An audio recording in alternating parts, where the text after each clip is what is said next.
Felix जब गियोवानी के office में कुछ डॉक्यूमेंट्स को साइन करवाने आया तब वो कॉफी को देखकर सोचने लगा कि वो ये डिफरेंट कैसे बता सकता है कि कौन सी ज्यादा गर्म थी। क्या वो सिर्फ एक कोइंसिडेंस था?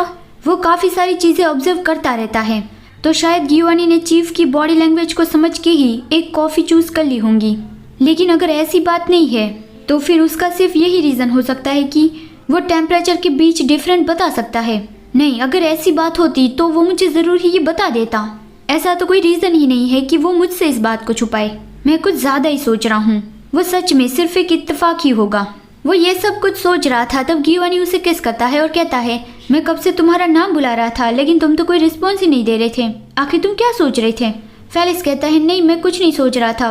गियोवानी उसे फाइल वापस देता है और कहता है, क्या तुम किसी बात को लेकर परेशान हो? फेलिक्स कहता है, नहीं मैं किसी बात को लेकर परेशान नहीं हूँ। ओह हाँ, नेक्स्ट वीक मेरी मॉम ने हमें साथ में डिनर के लिए बुलाया है। क्या तुम नेक्स्ट वीक फ्री हो? गियोवानी कहता है, अगर मैं फ्री ना हो तो भी मैं फ्री हो जाऊंगा। फिर नेक्स्ट वीक वो दोनों डिनर के लिए जा रहे थे। फेलिक्स ड्राइव कर रहा था और कहता है कि आज चलो हम घर चल के आराम करते हैं। अभी इतना स्नोफॉल हो रहा है तो तुम्हारे लिए ये मुश्किल होगा। गियोवानी कहता है, हमने तुम्हारी मॉम को कहा था कि हम इस वीकेंड को वहाँ पे आएंगे। फेलिक्स कहता है, लेकिन हम नेक्स्ट वीक जा सकते हैं। गियोवानी कहता है, इट्स ऑल राइट, मैं इसे हैंडल कर सकता हूँ। वो बाहर की ओर देखने लगता है। अभी इतना स्नोफॉल हो रहा है लेकिन उसे जरा सी भी ठंड नहीं लग रही है। उसे एकदम ही नॉर्मल जैसा फील हो रहा है। ये उसके लिए एम्बैरेसिंग है। उसकी कंडीशन डेफिनेटली बदल गई है। अभी वो हर रोज वार्मनेस फील करने लगा है। पहले तो जरा सी बारिश पड़ती या फिर स्नोफॉल होता तो उसकी कंडीशन खराब हो जाती थी, लेकिन ये कम्प्लीटली नॉर्मल लग रहा है। गियोवानी को जब डैनी से पता चल गया था कि उसने फेलिक्स के साथ वो प्रोसीजर ट्राई किया था, तब से लेके आज तक वो हॉस्पिटल गया ही नहीं है। उसे लगा था कि अगर वो हॉस्पिटल जाना बंद कर देगा तो वो पहले जैसा ही हो जाएगा, लेकिन उसकी कंडीशन सच में बदल गई है। वो पहले जैसा नहीं रहा। उसे गर्मी फील होने लगी है। फेलिक्स कहता है, हम पहुंच गए। तो गियोवानी उसकी ओर देखता है और मन में बोलता है कि जो वार्मनेस तुम्हारी ना हो वो मेरे लिए कोई भी मतलब नहीं रखती। फिर वो अंदर चले गए और डिनर कर लिया और फिर साथ में बैठे थे बात करने के लिए। गियोवानी फेलिक्स की मॉम को डिनर के लिए थैंक यू कहता है कि वो बहुत डिलीशियस था। फिर फेलिक्स की मॉम मारिया उसके लिए कुछ लेने चली गई कि रुकिए मुझे आपको कुछ देना है। तभी फेलिक्स एक स्ट्रॉबेरी लेके गियोवानी को ऑफर करता है कि लो खाओ। गियोवानी कहता है कि क्या तुमने खाई? फेलिक्स कहता है कि हाँ वो बहुत टेस्टी है।